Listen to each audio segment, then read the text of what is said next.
Essa palestra que eu vou apresentar para vocês hoje, ela na verdade surgiu há alguns anos, alguns muitos já, talvez 6, 7 anos atrás, nesses eventos de Olimpíada de Matemática, na chamada Semana Olímpica, que reúne os premiados da OBM, da Olimpíada Brasileira de Matemática, todos os anos em janeiro. E estava previsto que eu desse uma palestra para os alunos do nível 1 junto com o nível 2. Níveis 1 e 2 são o ensino fundamental, o segundo segmento do ensino fundamental. Hoje é sexto ano até o 9º ano, né? Isso. E eu estava um pouco na dúvida do que falar para eles e eu resolvi falar sobre o infinito. Na verdade, esse título que apareceu na palestra foi o título que eu mandei, porque o pessoal falou, você tem que dar palestra. Qual o título da sua palestra? E tal. Eu fiquei pensando que eu não tinha preparado nada, falei, você fala sobre o infinito. Aí, o título é sempre importante, eu mandei esse título, o infinito e outras coisas estranhas. E eu não sabia sobre o que eu ia falar ainda, mas mandei o título. E quando eu cheguei, quando eu cheguei ao local, aí todo mundo se reúne, esse foi em Belo Horizonte. E era no Sesc, em Belo Horizonte, um lugar muito bacana, um clube grande e tal. E os alunos se reuniram e, claro, eles recebem a programação. Eles receberam a programação e receberam aquele título. E eu vi os alunos de níveis 1 e 2, os alunos do ensino fundamental, conversando entre si sobre o que seria essa palestra. E eles se faziam perguntas. Tem um infinito maior do que o outro? Aí vem o outro, não tem um infinito maior do que o outro. Eles falavam isso, eu vi eles falando isso. Né? Você vê que não são alunos normais.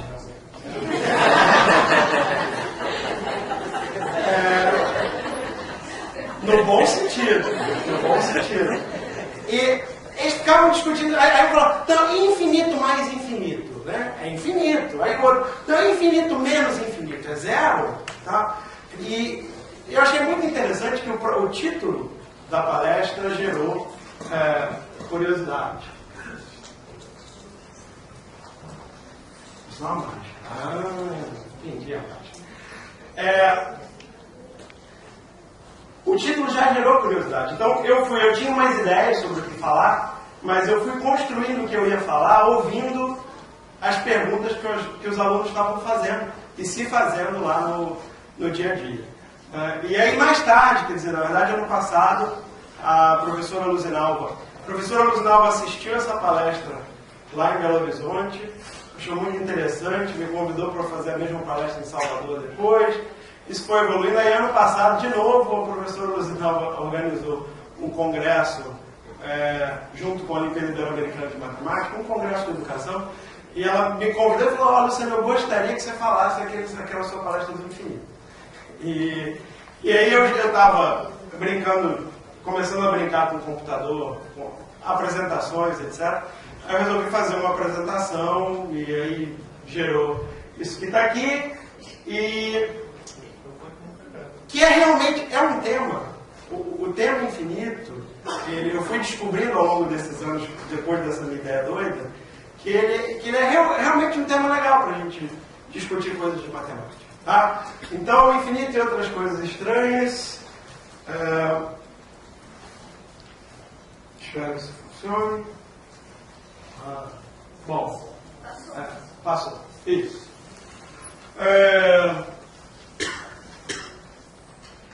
Isso. Sobre o infinito. O que sabemos? Então, acho que a primeira pergunta é: o que é infinito? Né? E a pergunta sobre o que é infinito, ela é realmente muito profunda. Os matemáticos trabalhavam com o infinito até final do século XIX de uma maneira puramente intuitiva. Eles usavam mais como recurso linguístico do que como um objeto matemático. E, de fato, o primeiro cara que resolveu tratar do infinito como algo matemático foi Cantor, que, enfim, eu não quero entrar nos detalhes, até porque eu não conheço muitos detalhes históricos, mas o trabalho do Cantor foi ridicularizado na época dele pelos melhores matemáticos da época. E a gente está falando de final do século XIX, a gente não está falando da antiguidade, não. Certo? Então, matemáticos importantes ridicularizavam o Cantor, isso é besteira, isso não é matemática. E, enfim, o Cantor ficou muito chateado com isso, foi internado, inclusive, em sanatório, foi considerado louco, acho que ele mesmo se considerou louco em algum momento, porque ele falava aquelas coisas, achava, pô, mas isso é tão legal, por que ninguém entende? Eu devo ser louco mesmo, né? E isso fez bastante mal a ele. E depois que o Cantor morreu, as ideias dele foram, cerca de 10 anos depois, se não me engano, aí que as ideias dele começaram a se tornar os fundamentos da matemática moderna. E aí depois se falou, eu não vou lembrar quem, Hilbert, talvez. Um desses matemáticos muito importantes da virada do século, talvez Hilbert, falou: ninguém jamais vai nos tirar do paraíso que o Cantor criou para nós, sobre esse trabalho dele, que depois foi muito reconhecido. Então, a primeira pergunta é essa: o que é infinito? Então, para começar com essa pergunta do que é infinito, eu gosto, especialmente lidando com os alunos mais jovens, eu gosto de começar por coisas muito simples, do tipo, como é que a gente conta? Né? Então tem essa pergunta aí. Coloquei uma foto aí aleatória, de umas pessoas, né? Tem uma foto aleatória de umas pessoas que eu achei aí, né? Sou eu e as minhas duas filhas. A Alicia tinha 3 e a Elisa tinha quase 2 já. Agora elas estão muito mais velhas. A Alicia tem 4 e a Elisa tem 2,5. Então a pergunta é: quantas pessoas há na foto? Pode responder. 3? 3. Como você sabe? Como? Contando. Contando como? Mais ou menos assim, né? 1, 2, 3. A gente conta apontando. 1, 2, 3. Né? O que é isso? O que é isso? O que é contar? Bom, isso é uma bijeção. Uma função bijetora.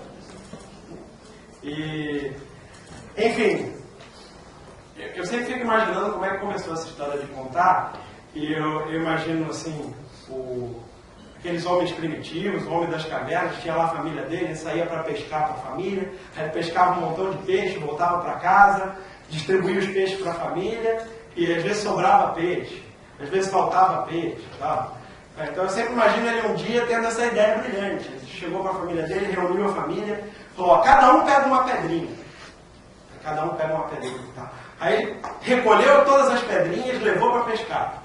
E aí cada peixe que ele pescava, ele jogava uma pedrinha fora. Cada peixe que ele... Aí quando acabaram as pedrinhas, ele acabou de pescar. Voltou para casa, tinha um peixe para cada um. Exatamente, maravilhoso, né? Primeira objeção da história. Eu imagino sempre desse jeito. Depois, claro que ele deve ter evoluído esse método. Por exemplo, ele parou de jogar as pedrinhas fora. Guardava para o dia seguinte. Tá? Até que um dia ele percebeu que ele não precisava usar pedrinha nenhuma. Foi a descoberta daquele poderoso instrumento de cálculo, né, que nós temos sempre disponível. As mãos, né? E aí ele reúne a família e fala: ó, você é esse aqui, você é esse aqui, tá? Aí leva a família nas mãos, é uma objeção, certo? Então é assim que a gente conta, né? 1, 2, 3 é uma maneira de contar. Não é a única. Na verdade, em alguns... Tem uma discussão, não tem, se o zero é natural ou não é. Né? Existe essa discussão, então tem gente que leva isso a sério, você já viu? Tem gente que leva isso a sério demais. Bom, é uma questão de gosto. Tá? Mas essa maneira de contar em vez de fazer 1, 2, 3, fazer 0, 1, 2, ela tem algumas vantagens. Né? Porque, como é que é aquele negócio? Quando a gente conta 1, 2, 3, começando do 1, qual é o conceito? O conceito é: eu conto e o número de pessoas, o número de objetos, é o último número que eu falei. Não é isso? Então eu contei 1, 2, 3. Então tem 3 pessoas. Então eu vou 1, 2, 3, 4, 5. Terminei no 5. São 5, eu sei que todo mundo sabia isso, mas não, mas é curioso, porque você poderia começar do 0. Aí você conta 0, 1, 2. Quantas pessoas tem? 3. Não são 2, são 3. Porque o método de contar é diferente. Agora, o número de pessoas não é mais o último número que você disse. É o primeiro número que você não disse. Complicado, né? Complicado, mas é útil.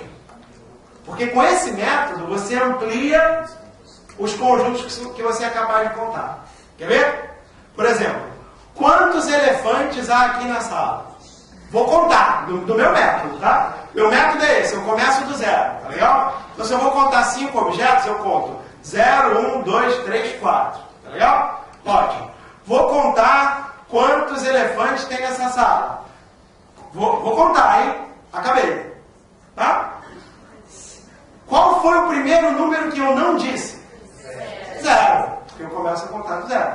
Tá? Então esse método serve para contar 0 objetos também. Amplia. E ele também serve para contar infinitos objetos. Então, vou contar quantos números naturais existem. 0, 1, 2, 3... Estou contando. Qual foi o primeiro número que eu não disse? O primeiro número que eu não disse tem que ser um número que esteja depois de todos os naturais, tá? Que é o que normalmente, né, se conhece como infinito. A primeira noção de infinito, pelo menos, né? A gente vai falar disso. Essa primeira noção de infinito. Então, enfim, o mero ato de contar, ele já tem essas nuances. Mas, de qualquer forma, é uma abjeção. Então, uma vantagem mais formal de fazer desse jeito é a seguinte. Isso. Essa é uma forma de construir os números naturais. Talvez isso eu queira escrever.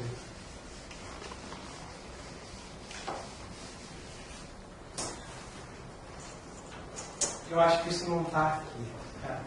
Uma maneira de construir os números naturais, que é bem interessante, é usar os fundamentos da teoria dos conjuntos. Quer dizer, a matemática, o que é a chamada matemática moderna, ali do início do século XX e tal, que gerou anomalias na educação, como, por exemplo, a gente ensinar conjuntos, pertence e não pertence, está contido, para os alunos de alfabetização. Né? Isso eu espero que não seja mais feito. Mas eu temo que ainda seja feito em alguns locais. Né? Mas, enfim, isso é uma anomalia, isso é claramente reconhecido por... Enfim, eu não conheço ninguém que esteja seriamente envolvido com a educação matemática que ainda concorde com isso. Mas foi uma das anomalias compreensíveis até. Porque no momento que a gente construiu toda a matemática a partir da teoria dos conjuntos, né, alguém teve essa ideia genial, compreensível. Poxa, vamos ensinar conjuntos para as criancinhas. Se elas souberem conjunto, já vai ficar tudo mais fácil na matemática para elas. É uma ideia compreensível, porque hoje a gente sabe que não funciona. Mas tinha que ser testado. Eu não acho que foi errado testar, não. Tinha que ser testado, mas não funciona, porque o aluno não está preparado para isso. Na verdade, o pessoal do final do século XIX não estava preparado para isso. Né? E no final do século XIX, a matemática estava bem madura já. Tinha matemática de altíssimo nível. Então, se os matemáticos daquela época não estavam preparados, né, como é que a gente espera que as criancinhas estejam? Mas, enfim, uma maneira de construir tudo a partir da teoria dos conjuntos e se a gente quer construir tudo, a gente tem que construir os números a partir dos conjuntos. Então, os números têm que ser conjuntos. Né? Então, uma maneira bem interessante é essa. Existe o conjunto vazio, são os axiomas da teoria dos conjuntos. A gente quer criar os números, a gente chama esse conjunto vazio de zero. A gente define assim. O número zero, por definição, é o conjunto vazio. Tá? Bom, a partir do momento que nós temos o vazio, nós temos o número zero, a gente pode definir o número 1. O número 1 tem que ser um conjunto. Mas a ideia é, a gente vai construir os números naturais sempre a partir dos anteriores. Então, o único conjunto que a gente tem, o único número que a gente tem é o zero. Então, o número 1 vai ser um conjunto, cujo único elemento é zero. Porque é claro que a gente pode escrever assim se a gente quiser. Assim fica mais caracterizado como conjunto. Isso aqui existe a partir dos axiomas de conjunto. Mas, com a definição anterior, a gente pode escrever desse jeito. Tá? Aí, claro, é relativamente natural. O 2, né, é o conjunto de todos os números que já foram definidos antes, etc. E aí a gente pode construir um modelo que satisfaça todos os axiomas de Peano. Os 5 que eu também não vou lembrar agora, não sei se alguém lembra, mas enfim, não importa. Que faz uma...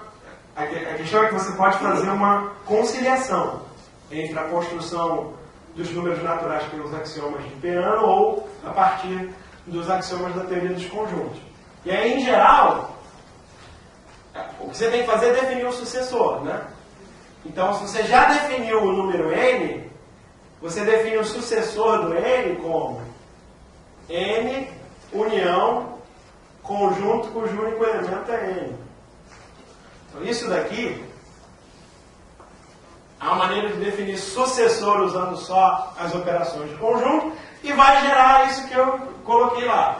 O número n vai ser o conjunto formado pelos números de 0 até n-1. Tá? Vantagens formais disso, uma vantagem formal simples, mas que é importante, é essa. Agora a gente pode definir com precisão o que significa um conjunto ter n elementos. Né? Quando é que um conjunto tem n elementos? Quando existe uma abjeção entre A e N.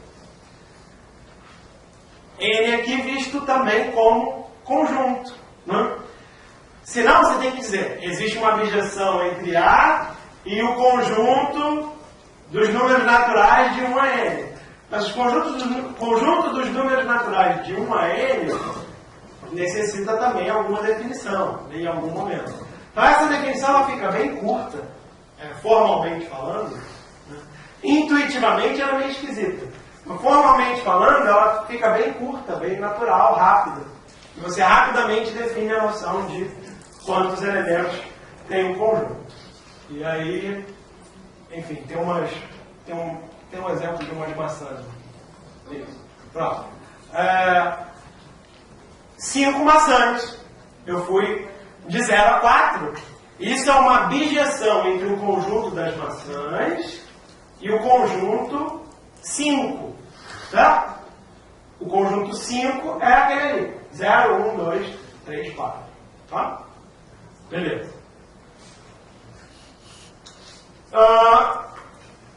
É claro que isso gera naturalmente essa noção de conjuntos equivalentes. Equivalente vai querer dizer que tem o mesmo número de elementos. Quando é que dois conjuntos têm o mesmo número de elementos? Quando eu conto um dá 4, conto o outro dá 4, é uma maneira de pensar. Mas existe uma forma direta de saber se dois conjuntos têm ou não o mesmo número de elementos. Qual? Exatamente. Tentar montar uma abjeção entre eles. Né? Se você consegue fazer uma correspondência unívoca, uma abjeção, uma função objetora, eles têm o mesmo número de elementos. Então, será que esses dois conjuntos de maçãs aí têm o mesmo número de elementos? Será que eles são equivalentes? Será que existe uma abjeção entre as maçãs? Né? Então, vamos ver. É só a gente juntar uma por uma, certo? Juntei. É verdade, né? conseguir juntar um por uma, tem uma bijeção, tem uma correspondência bionívoca, os conjuntos são equivalentes. Então, tudo isso aqui as crianças aceitam muito bem. E é isso aí, o primeiro contato com o infinito, o primeiro contato de todos nós com o infinito, é o conjunto dos números naturais. Que é o seguinte, significa realizar, né, essa operação em número infinito de vezes, né, intuitivamente. Eu não sei quanto a vocês, eu lembro com claridade o dia em que eu fiz essa pergunta para o meu pai. Eu lembro muito bem. Eu criança já era meu pai. Pai, quando é que os números acabam? Eu não sei que memórias vocês têm disso, eu tenho uma memória clara de ter me feito essa pergunta quando criança. Quando é que os números acabam? E eu lembro do meu pai falando, não acabam. E eu achei aquilo muito estranho. Como? Que algo pode não acabar. Então é isso. É o primeiro contato. E é uma coisa estranha. Esse primeiro infinito, já é uma coisa estranha. Já é estranho ele não acabar. Né? E aí, enfim. Outras coisas estranhas. Esse tipo de pergunta que eu vi, confesso que até com certa surpresa, eu vi os alunos de 6º ano, 7º ano, 8º ano lá no clube e tal, conversando sobre isso. Não tem um infinito maior do que o outro. Não, tem 5, não sei o quê. 2 vezes infinito? Vai ser maior do que o infinito? Quer dizer, existe essa curiosidade. E essa pergunta, por exemplo, é muito boa. Quem tem mais elementos? N ou Z? Conjunto dos números naturais ou conjunto dos números inteiros? Então,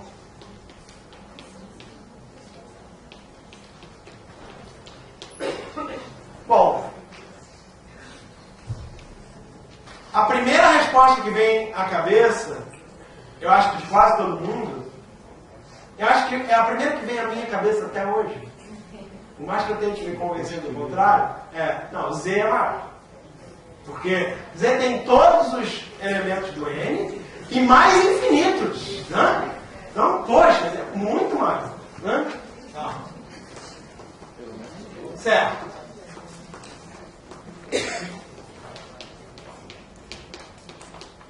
E é aqui que a gente realmente tem que começar a falar de matemática mesmo.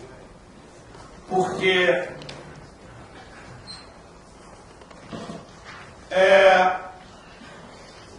muita gente acredita, eu tenho algumas dúvidas, depende da situação, mas, bom, sem dúvida a parte importante, não sei se é a mais importante, a parte importante do trabalho do matemático é fazer as perguntas certas. E isso tem reflexo na história da matemática mesmo. Né? Tem vários nomes de teorema que são dados à pessoa que fez a pergunta pela primeira vez, não à pessoa que demonstrou. Será que o último teorema de Fermat vai ser um dia conhecido como o teorema de Wiles? Tenho sérias dúvidas. Né? Acho que vai continuar se chamando o último teorema de Fermat, demonstrado pelo Andrew Wiles. E demonstrado pelo Andrew Wiles vai ser sempre uma coisa que bem menos pessoas vão saber do que saber o nome do Fermat. Então, fazer as perguntas certas a parte fundamental talvez seja a mais importante. Porque no momento que você faz a pergunta certa, ainda mais hoje em dia, você faz a pergunta certa, você tem toda uma comunidade de matemáticos competentes no mundo inteiro que podem trabalhar para responder a pergunta. Tá? Uma vez que a pergunta está clara e está bem definida. Então, fazer as perguntas certas é um trabalho fundamental. E aqui, essa pergunta é a pergunta certa para a gente entender o infinito. Se a gente quer realmente entender o infinito e chegar a uma noção formal, clara, bem definida, que nos permita trabalhar com o infinito matematicamente? Essa é uma pergunta fundamental. Quem tem mais elementos? Só que, claro, como toda pergunta fundamental, o primeiro passo é entender a pergunta, não a resposta. E a pergunta é, o que quer dizer essa pergunta? Essa é a primeira pergunta. A primeira pergunta não é a pergunta. A primeira pergunta é o que essa pergunta quer dizer. Em outras palavras, o que significa um conjunto ter mais elementos do que outro? O que significa um conjunto ter menos elementos do que outro? E o que significa um conjunto ter o mesmo número de elementos do que outro? Um conjuntos infinitos, claramente por uma razão psicológica, a gente não fala em número de elementos. A gente fala em cardinalidade. Tá? Mas eu vou pedir licença a vocês e vou continuar falando o número de elementos. Eu acho mais intuitivo. Tá? Mas o formal é falar em cardinalidade, se são infinitos. Tá? Eu vou continuar falando o número de elementos. Então a primeira pergunta é essa. O que significa ter o mesmo número de elementos? Isso. A gente vai pegar emprestada aquela definição que a gente aceitava muito bem para conjuntos finitos. E toda a generalização da história da matemática foi feita assim. Né? Como é que a gente definiu potências de expoente racional? Olhando as propriedades das potências de expoente inteiro e vendo qual teria que ser a resposta para essas propriedades tão legais que a gente adora continuarem valendo. Né? Então, isso é isso que a gente faz. Então, beleza, está falando de número de elementos? Peraí. Qual é a propriedade muito legal e muito bacana que eu adoro sobre o número de elementos que eu quero que continue existindo? E aí, ao fazer essa pergunta, nós, matemáticos, chegamos à conclusão, bijeções. Né? O lance desse negócio de número de elementos são as bijeções. Se o número de elementos continuar sendo preservado pelas bijeções, a gente está feliz. Certo? E aí, essa é a definição. Definição. E aí, é muito legal, antes de vir dar essa palestra, eu li um pouco mais sobre o assunto e tal, natural, né? E eu descobri algumas coisas legais. Eu li, por exemplo, algumas contestações que ocorrem até hoje sobre a ideia de Cantor. E o que acontece com a maior parte dessas contestações? As pessoas discordam aqui no que significa a pergunta.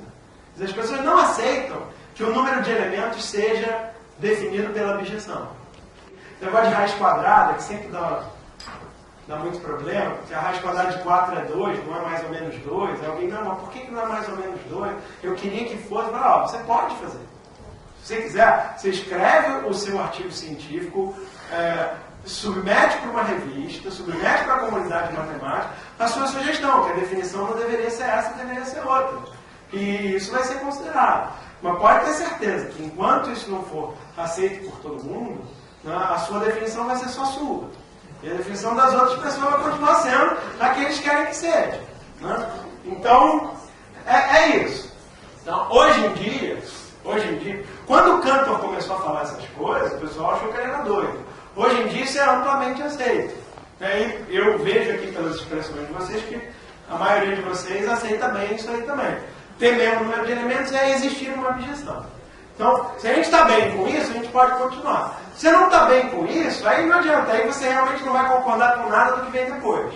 Porque se você não concorda que é uma boa ideia definir pelas bijeções, já era. Aí tem que criar outra coisa.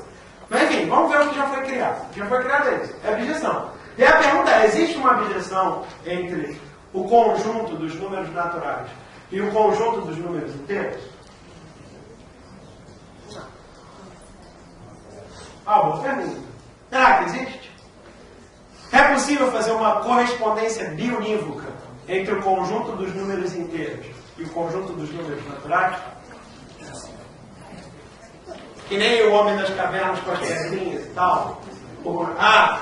Esse número natural corresponde a esse. Esse é esse, esse é esse. É possível? Você pode fazer a pergunta, o N é um número natural, o zero? Sim. Essa é uma boa pergunta, que é uma polêmica, a gente falou aqui sobre essa polêmica. Então, para mim é, pelo menos hoje. Né? Hoje é. Né? Professor, mas se os candidatos gostam N como subconjunto de Z, como é que a gente vai contestar essa quantidade de N? A sua pergunta é essencial para tudo que a gente está fazendo. Então, a pergunta do colega foi, mas se todos os livros didáticos mostram o N como subconjunto do Z, como é que a gente pode... Então, claro, a contradição que você está colocando aqui foi uma das principais contradições colocadas para o Cantor. E essa sua pergunta vai gerar a definição do Cantor sobre conjunto infinito. Porque é uma aparente contradição, mas que formalmente não é uma contradição. É só aparente, psicológica. Qual é a contradição? Um conjunto que seja equivalente a um subconjunto próprio. Isso é muito estranho. A ideia do título da palestra tem a ver com essas coisas estranhas. Né? Isso é uma coisa muito estranha, pô.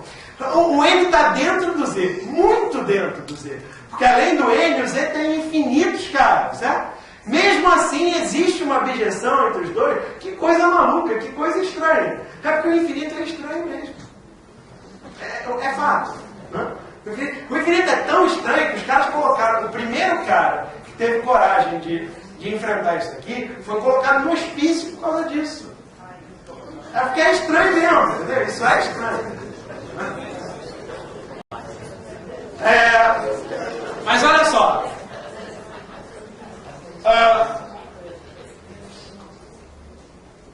Coloquei as flechinhas. Isso é uma objeção. Não é? Eu posso definir essa objeção com fórmulas. Vocês também podem. Mas não precisa. Está claro, não está? É quando a gente coloca com fórmula, parece que fica mais real, né? Mas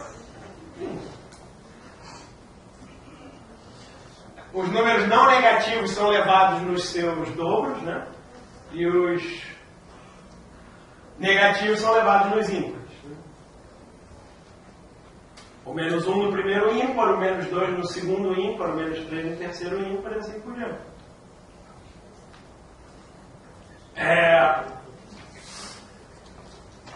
Quando eu falo sobre isso com as crianças, eu gosto de contar a história do Hotel de Cantor. Que foi uma coisa que eu aprendi num livrinho pequenininho sobre educação matemática, na verdade, sobre recursos para explicar coisas complicadas. E é genial o Hotel de Cantor.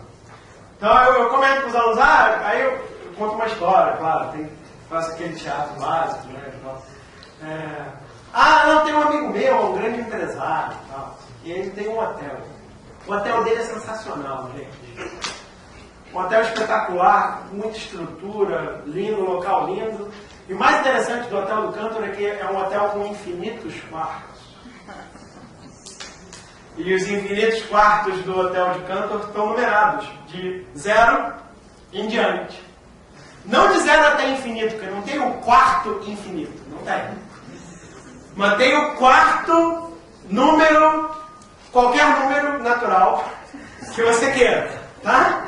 Então ele tem infinitos quartos, né? Pensa um número natural. Tem. Né? Tem aquele quarto lá no Hotel do Cantor. E aí, um dia eu estava lá no Hotel do Cantor, estava hospedado lá como convidado, eu sou muito amigo do Cantor, né?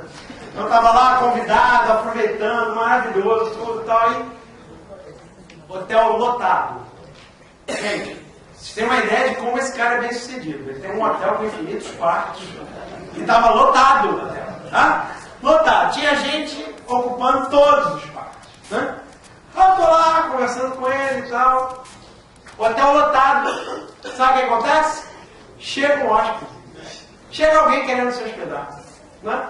E aí a recepcionista ainda era nova, não tinha sido bem treinada ainda. Eu ouvi ela dizer: O cara chegou, gostaria de me hospedar, a recepcionista falou, olha, lamento, mas estamos lotados. O cantor ouviu isso, ele ficou já, saiu correndo e falou, não, peraí, não é bem assim, a gente pode tentar conseguir uma solução. É verdade, nós estamos lotados e tal, mas pode tentar conseguir uma solução. Né? Alguém consegue imaginar que tipo de solução o cantor deu para o problema? O hotel está lotado. Chega mais alguém querendo ser hospedado. E aí? É possível? Como?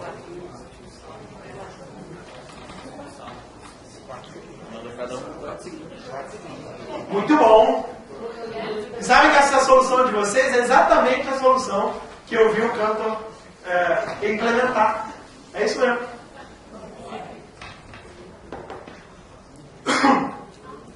O hotel tem um sistema de comunicação excelente, tem uma boa relação com os hóspedes. Ele imediatamente fez um pedido aos hóspedes, por favor, né?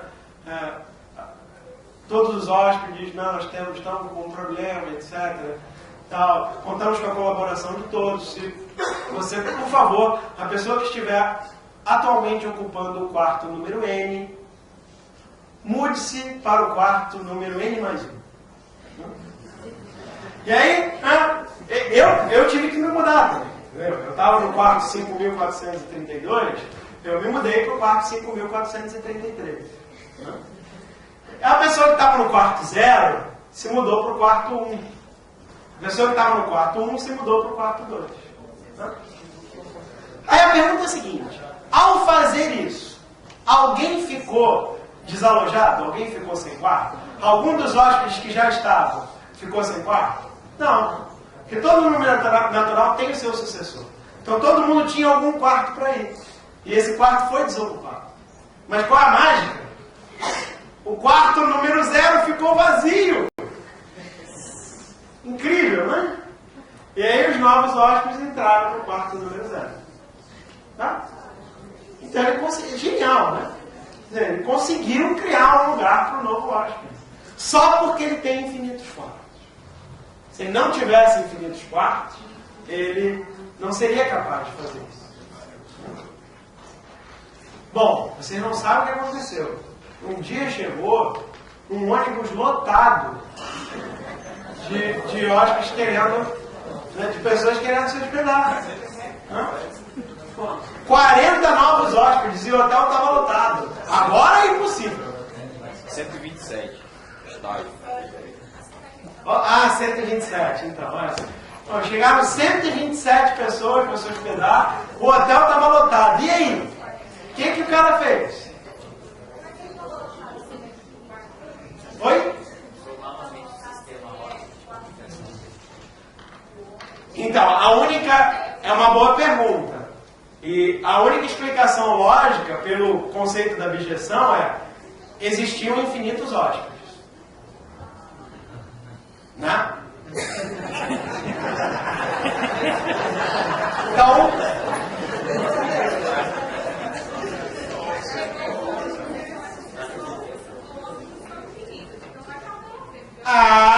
verdade. Chegou um ônibus, são ônibus, né? O que é um ônibus comparado com infinitos quartos?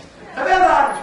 Então é só mandar o hóspede do quarto número N para o quarto número N mais 127. Agora, se ele quiser ficar mais tranquilo, ele manda o hóspede do quarto N para o quarto N mais 1000. E aí já deixa um pouco de espaço vazio para se chegar mais alguém, né? Tá? É isso.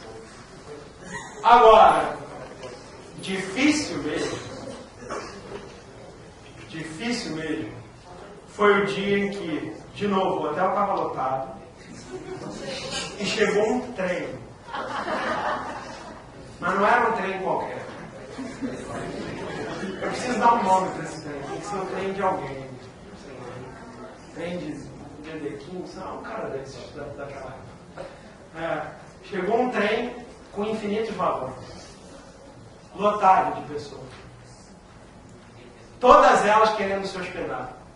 Em outras palavras, chegaram infinitas pessoas. para se hospedar no hotel de infinitos quartos que estava lotado. Aí, quando eu vi aquilo, eu falei, agora não dá. Dessa o Cantor não se livra. Como é que ele vai acomodar infinitas pessoas se ele já tem infinitas pessoas e o hotel já está lotado? Mas não é que ele conseguiu?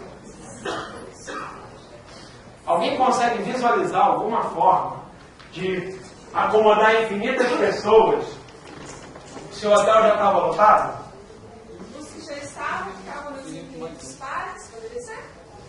Boa ideia! Os que chegavam nos infinitos simples. Muito boa ideia! E você sabe que foi exatamente isso que o Cantor fez? Ele pelo sistema de comunicação, ele falou, por favor, o hóspede atualmente ocupando o quarto N, mude-se para o quarto 2N. Aí a pessoa que estava no quarto número 3 foi para o 6.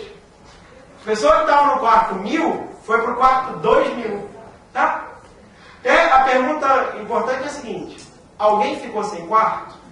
Alguém que já estava hospedado ficou sem quarto? Não, porque dado um número natural, sempre existe o seu dobro. E é um número natural. Tá? E aí quando aconteceu isso, né? Estava lá, quarto.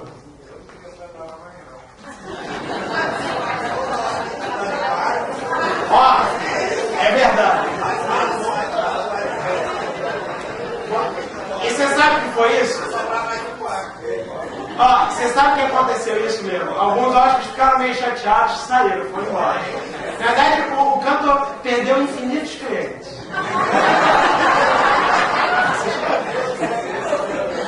Mas o mais impressionante não é isso. O mais impressionante é que ele perdeu infinitos clientes e ele continuou tendo infinitos hóspedes. E o hotel continua lotado. Continua lotado.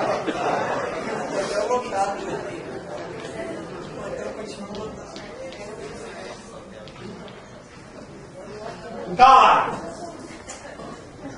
Tinha infinitos hóspedes. Aí o cara do quarto N foi movido para o quarto 2N. E aí o cara do 0 ficou parado. O cara do 1 foi para o 2. O cara do 2 foi para o 4. O cara do 3 foi para o 6. Né? E vagou. O 1 ficou vago. Esse ficou ocupado, esse ficou ocupado, esse ficou ocupado. Mas vagaram todos os quartos de número ímpar. Que são infinitos. Ou não? Não tem infinitos números ímpares? E aí, os infinitos hóspedes que chegaram puderam também se acomodar no hotel. Fantástico, né? Então você vê que o infinito é realmente uma coisa estranha. Bom, alguém ainda duvida de que existe uma bijeção entre Z e N? Existe, né? E, pelo menos era a minha impressão, todo mundo já tinha concordado que se tem uma bijeção, tem o mesmo número de elementos, certo? Portanto, N e Z tem o mesmo número de elementos. E aí, né, veio a questão do nosso colega. Mas como se um está dentro do outro? Mas todo conjunto da subconjuntura É verdade, é verdade. Mas esse dentro do outro é no sentido estrito, né? No sentido de parte própria. Que foi, na verdade, a definição do Cantor para infinito. Isso não está escrito na palestra, eu vou escrever no papo.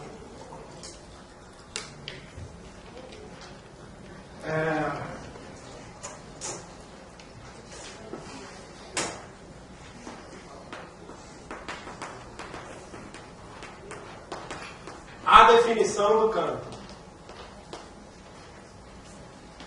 Um conjunto é dito, definição, infinito se é equivalente a alguma parte própria.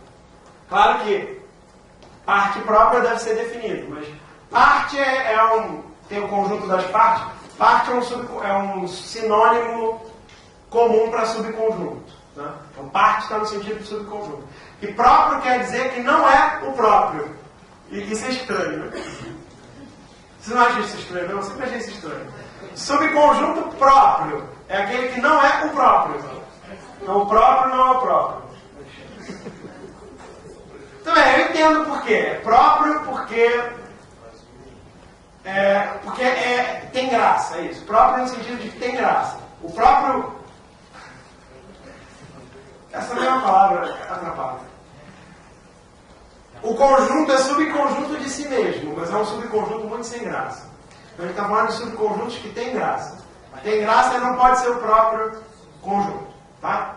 Então, essa é a definição de Cantor para conjunto infinito. Conjunto é infinito quando ele é equivalente a alguma parte própria. Então, essa coisa que é esquisita, ela acabou virando a própria definição do infinito. Que a gente pode ler assim também. Um subconjunto é dito infinito quando ele se comporta de maneira estranha. Hã?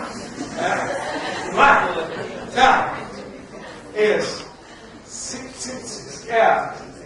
coisas estranhas acontecem, deve ser um conjunto infinito. Porque os conjuntos finitos, eles são muito bem comportados, a gente entende como eles são, a gente consegue pegar, a gente consegue entender. Esses infinitos são muito estranhos. Né?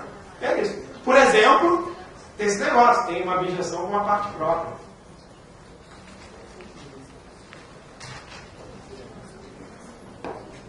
Por exemplo, vamos explorar um pouco a parte geométrica. Tá? Pega um segmento de tamanho 1. Tá? Por exemplo, segmento que vai do 0 ao 1. Pega uma régua numa escala qualquer. Está falando de números reais agora. Pega um outro segmento de tamanho 2. Por exemplo, do 0 ao 2. Tá? Qual desses dois conjuntos de pontos é maior? Maior em que sentido, né? Bom, qual desses dois tem mais pontos? O segmento de tamanho 1 ou o segmento de tamanho 2?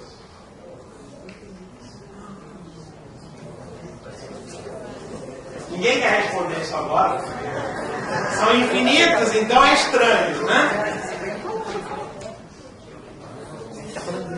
Bom, se eu fizer a correspondência desses pontos com esses aqui, eu pego todos os que estão lá e ainda sobra. Então parece que esse aqui é maior. Certo? Agora, eu posso pegar um ponto aqui fora. Um ponto aqui está ótimo, assim. Aqui. Certo? E traçar essas retas aqui assim.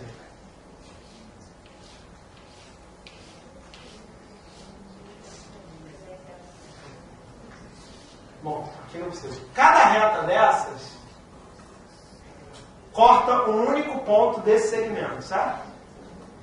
E todas elas também cortam um único ponto naquele outro segmento. E ainda sobra reta, certo? Então, desse jeito parece que aquele lá tem mais. Porque tem mais reta do que ponto. Bom, mas qual é a verdade? A verdade de acordo com as nossas definições. Eu não botei espaço. A verdade é, prolonga aqui.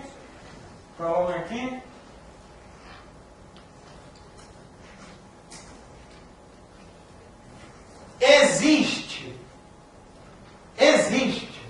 uma bijeção entre os dois segmentos. Dada por essa construção aqui. Esse ponto corresponde a esse ponto corresponde a esse ponto corresponde a esse, tá? É a ideia de semelhança em geometria, né? Você amplia uma figura, você ampliou todos os pontos, quer dizer, mas todos os pontos continuam lá. Então, a quantidade é a mesma se a gente aceita a definição de bijeção, tá? Existe uma bijeção entre os dois segmentos. Então, por definição, eles têm o mesmo número de elementos. Mas é estranho. Não é estranho? Eu ainda acho estranho.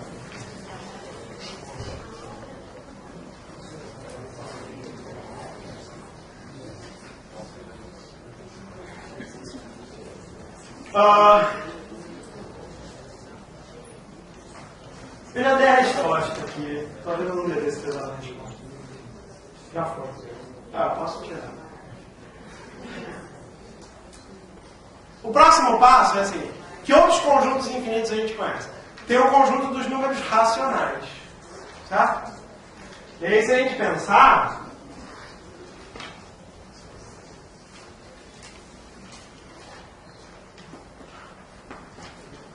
a gente tem os inteiros.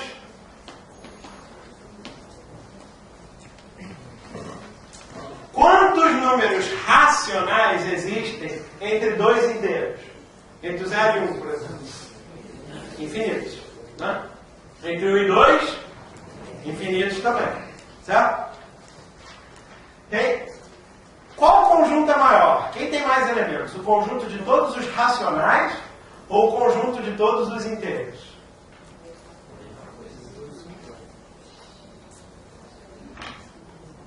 Vocês falaram a mesma coisa, porque vocês são matemáticos. Porque eu juro que até hoje eu tenho dificuldade de acreditar nisso. Quando eu penso na reta, peraí. Né? Aqui tem um natural, outro natural. Mas aqui no meio já tem infinitos racionais. Né? E aí daqui para mais infinitos. E vai ser a mesma coisa? É a mesma coisa. É muito, muito incrível, mas é a mesma coisa. E, enfim, a gente dá esse nome aqui, tá? Os conjuntos de hóspedes do hotel, conjuntos que podem ser hospedados no hotel de Cantor, são conjuntos enumeráveis. Enumeráveis quer dizer que você consegue, exatamente isso, você consegue hospedar no hotel de Cantor. Você consegue fazer uma correspondência bionívoca com os naturais. Você consegue contar, você consegue enumerar. Por isso o termo, enumerável. Eu posso dizer, esse aqui é o zerésimo, esse aqui é o primeiro, esse aqui é o segundo, esse aqui é o terceiro, etc. Se a gente pode fazer isso, o conjunto é dito enumerável. Como é que a gente prova, como é que a gente vê, como é que a gente visualiza, como é que a gente entende que o conjunto dos racionais é enumerável? Então, o tradicional é fazer uma tabela como essa. Eu quero que você imagine que essa tabela continua. Tá? Ela vai continuar para baixo e vai continuar para a direita. Certo? Eu devia ter colocado umas reticências aqui, na verdade. Mas sem a reticência cabe mais frações. Então isso aí é uma espécie de matriz infinita que tem todas as frações. Não, está faltando alguma coisa. Está faltando as negativas, por exemplo. Certo? Mas todo mundo vai concordar comigo que se eu conseguir enumerar as positivas, eu consigo enumerar todas juntas. Como?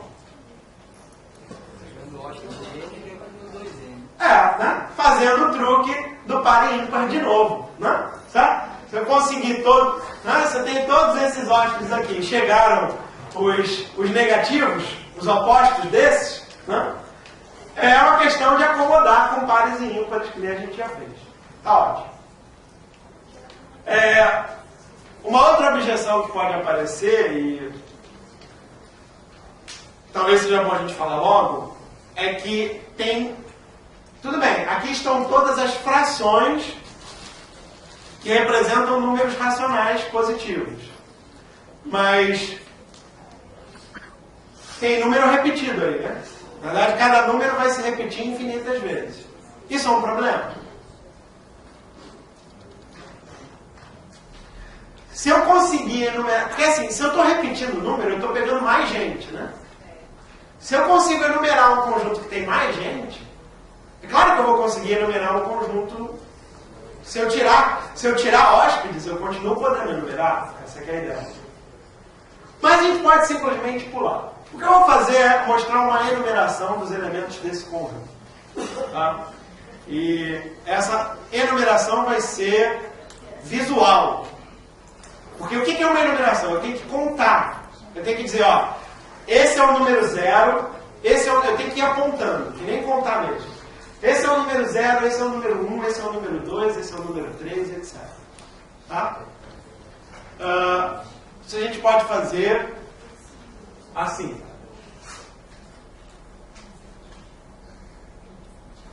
Isso ficou legal. Deu trabalho. Muito. Mas é bom que eu não preciso falar nada, né? Vocês estão vendo? Entenderam? Vocês saberiam continuar? Segue as flechinhas. Você saberia continuar? Qual é a ideia? A ideia é ir percorrendo esse quadrado, quadrado infinito, né? Pelas diagonais. Né? Você vai costurando pelas diagonais. Certo? E então a gente tem que fazer essa pergunta. Costurando pelas diagonais, eu vou atingir todas as frações que existem? A ideia é, toda fração tem alguma diagonal, certo? E na verdade, as diagonais, elas têm até uma equação, né? Boa, fácil. Cada diagonal dessa é soma do numerador com o denominador igual a uma certa constante. Né? Então aquela ali é soma 2. Dá uma olhada nas diagonais. Tem um laser aqui? Né? Sim. Isso. Legal. Então, essa diagonal é a única fração que a soma é 2. Numerador com denominador.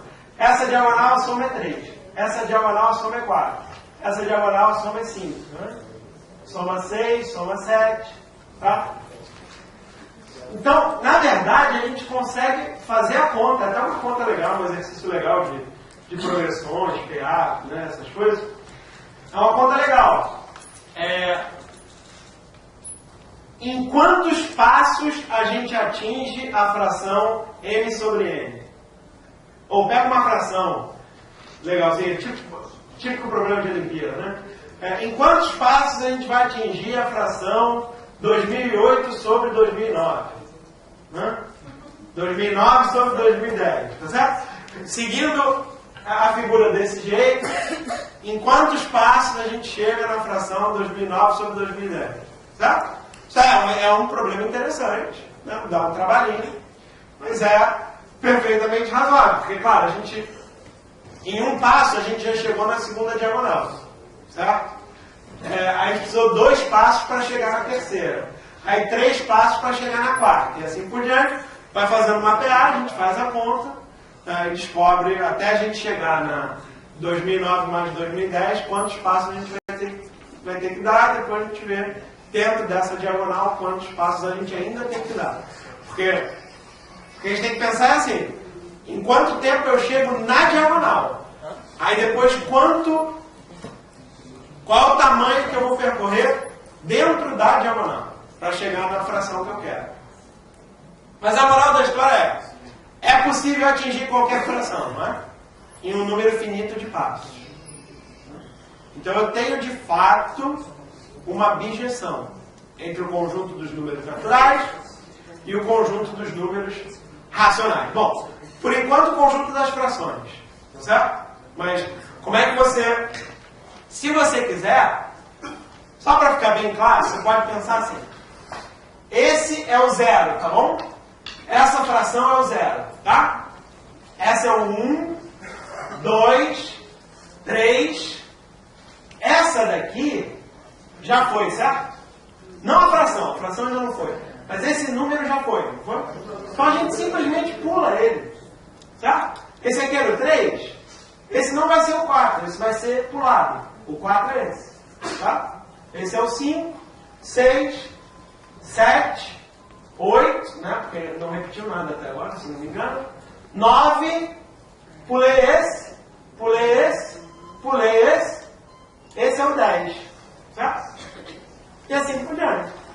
Como o caminho vai percorrer todas as frações, pulando os números repetidos, eu percorro todos os racionais positivos.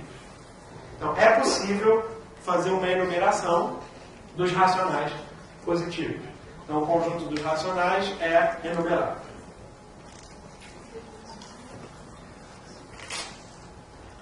Bom, isso tem umas consequências muito malucas. Não era, em princípio, não era tema da palestra, mas eu não vou resistir.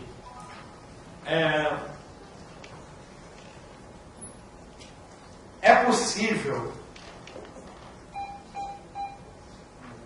você pegar um segmentozinho de tamanho 1 e cortar ele em infinitos pedacinhos e depois cobrir os números racionais com esses pedacinhos.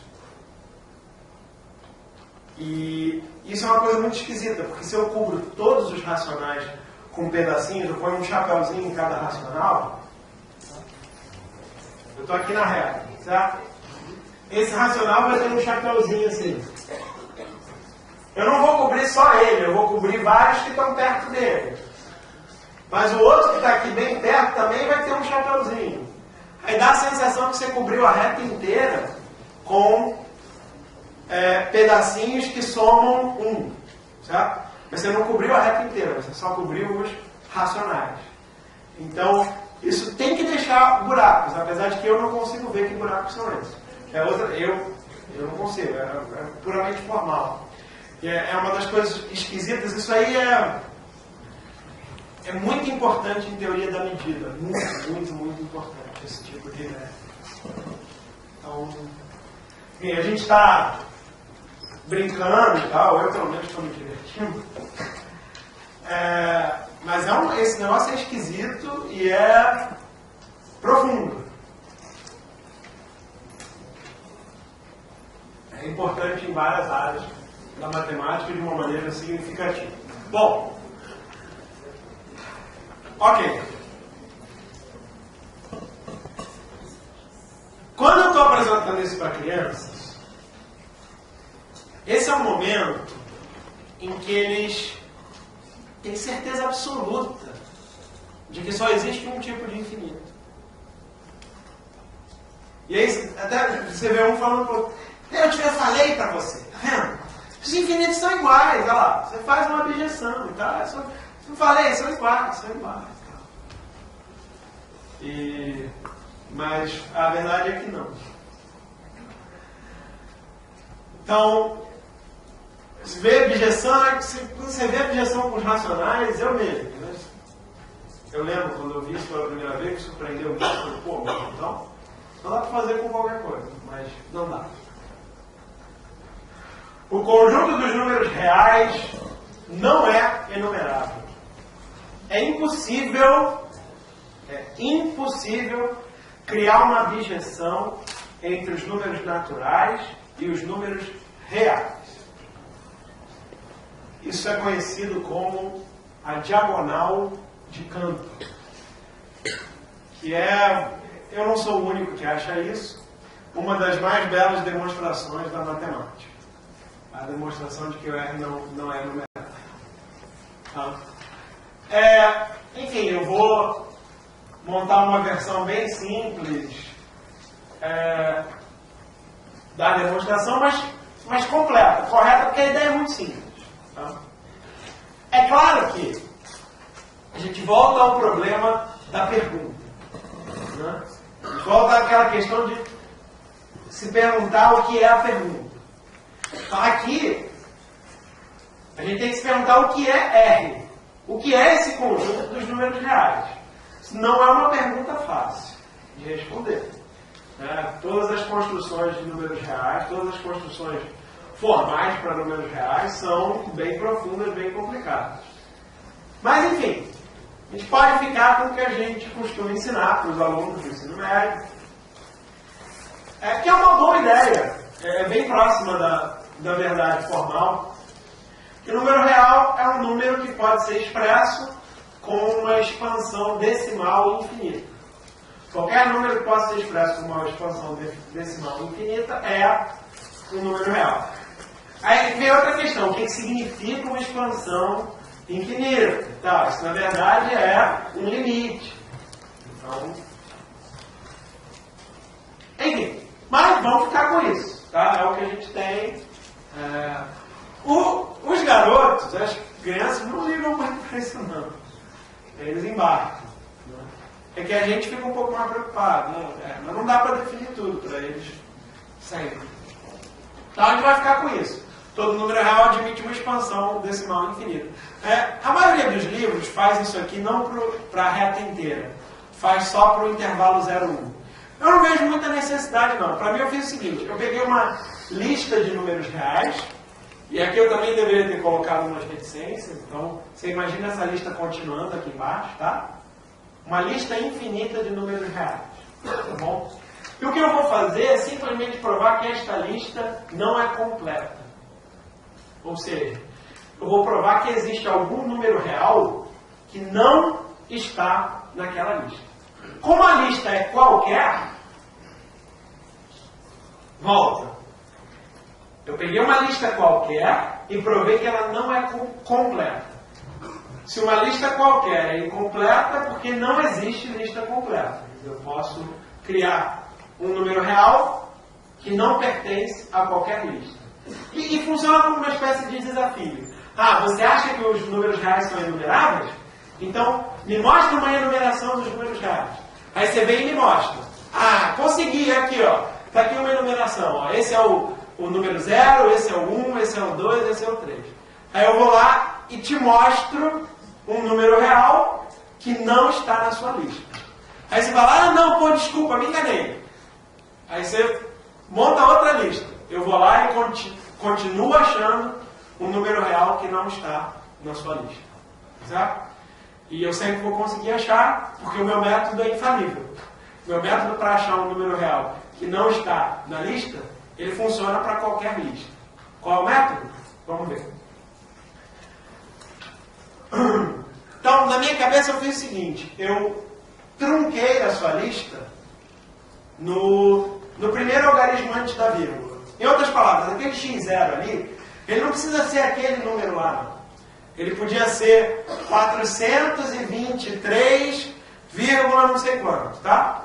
Eu vou simplesmente ignorar o que vem antes. E ignorar o que vem antes não vai afetar a minha demonstração, tá bom? Então eu vou olhar os números a partir da primeira casa antes da vírgula e até o fim. Quer dizer, vou olhar os infinitos algarismos dele. Se eu não olhar os infinitos algarismos, eu não vou conseguir demonstrar nada, porque eu quero demonstrar uma coisa estranha. E essas coisas estranhas só para o infinito mesmo, que a gente vai conseguir. Então eu vou olhar para os infinitos algarismos. Tá? Então, eu vou montar um número x, está aqui o x. Eu vou montar um número x que não é nenhum daqueles da lista. Com certeza não vai ser. Para isso eu vou fazer o seguinte. Esse x vai ter infinitos algarismos. Certo? Cada algarismo do x vai se encarregar de fazer o x diferente de um dos elementos da lista. Então o que eu vou fazer? Eu vou criar o x como?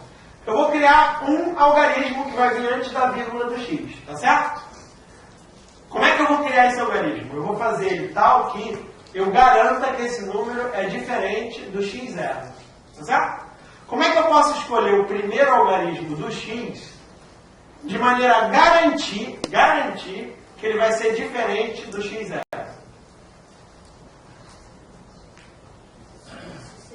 É só escolher um algarismo diferente de 3. Concorda? Então eu escolhi algum que eu não lembro qual é. Isso. Marquei ali o 3. Vou fazer diferente do 3. Coloquei aqui embaixo um número diferente do 3. Por exemplo, 2. Tá?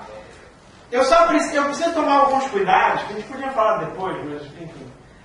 Eu vou tomar o cuidado de não colocar nenhum 9 aqui. Tá bom?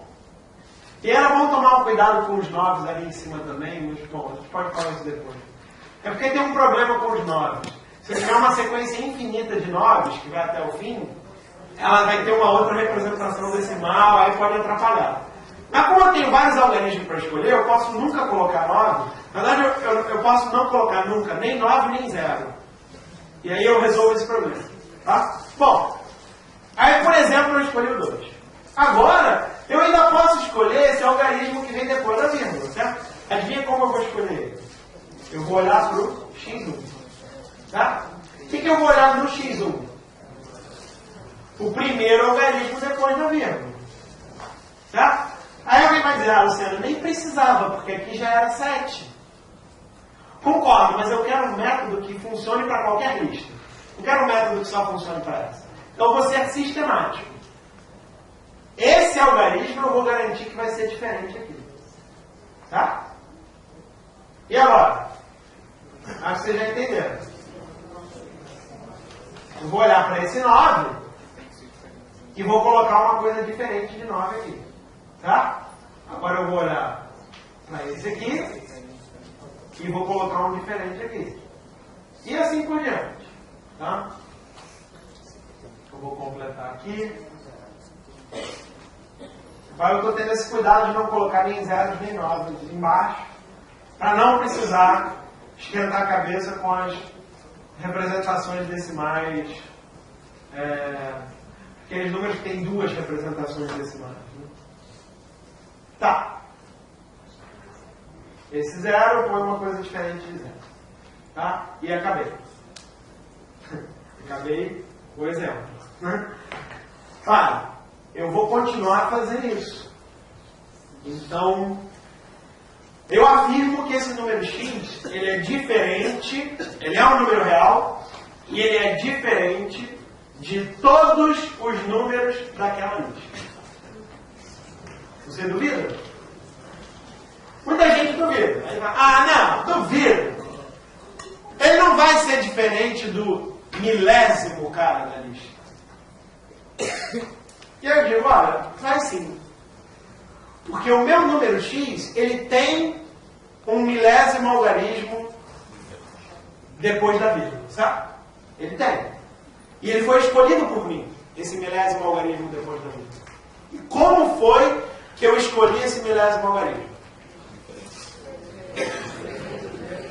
Diferente do milésimo algarismo do milésimo número. Então, se o meu número x tem um milésimo algarismo diferente do milésimo número, ele tem um algarismo diferente daquele milésimo número. Né? Se tem um algarismo diferente, ele já é diferente. Porque eu tomei cuidado com zeros e noves. Então, um algarismo diferente vai ser diferente. Certo? E pronto. Isso é válido para qualquer número da lista, porque eu sempre vou achar um algarismo que eu posso fazer diferente. Então, esse número que está aqui, da maneira como eu escolhi, ele com certeza é diferente de todos os caras da lista, certo? Por ser diferente de todos os caras da lista, não está na lista. E como a lista é qualquer, e o método vai funcionar para qualquer lista, o conjunto dos números reais não é enumerável. Tá certo? Se você incluir ele na lista, tem como construir o outro. Exatamente. Se você colocar ele na lista, eu uso o mesmo método e construo outro. Perfeito. Muito bem colocado.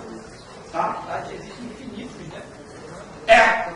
Exatamente. Existem infinitos números que não estão na lista. É isso aí. Com certeza. A partir desse infinito vai surgir outro. De fato, é importante. Eu já percebi que eu preciso parar. Pelo clima de vocês. Ou eu pensei que eu preciso parar, ou eu percebi que você está na expectativa de que eu vou parar.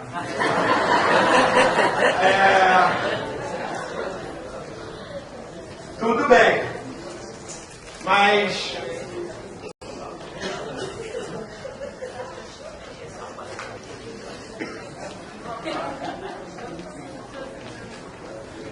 isso é outro teorema de Cantor. Teorema de Cantor que prova que isso que aconteceu dos naturais para os reais vai continuar acontecendo. Ou seja, existe um infinito maior do que os reais existem. Existe um infinito maior do que esse infinito que é maior do que existe. Dado um infinito, existe um outro infinito maior ainda? Existe. Sempre existe. Bom, claro que tem outros, mas o tradicional é o conjunto das partes. Então, o teorema é o seguinte. Para qualquer conjunto A,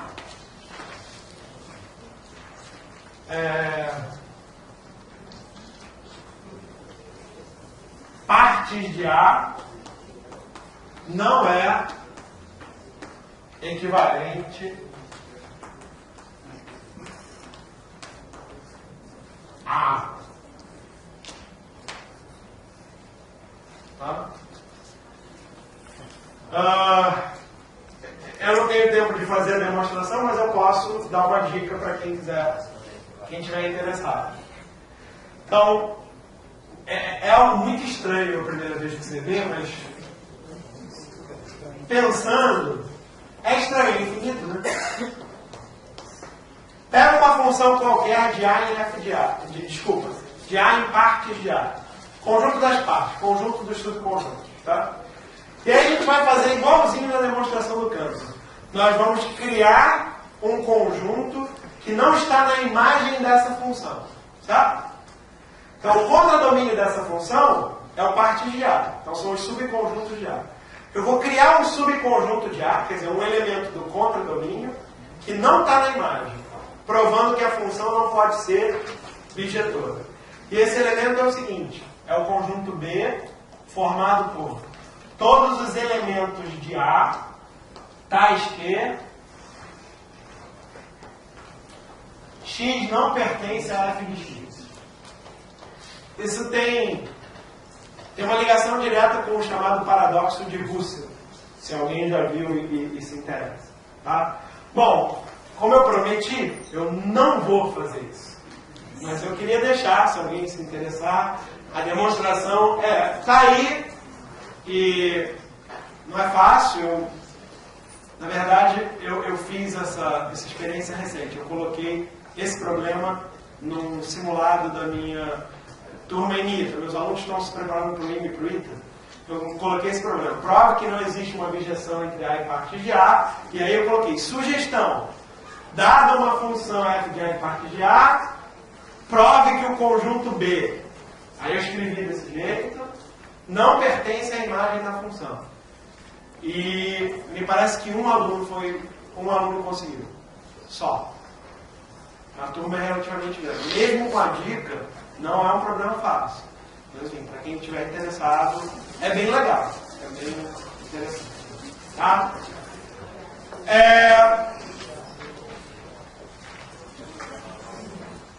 Eu fico sem palavras porque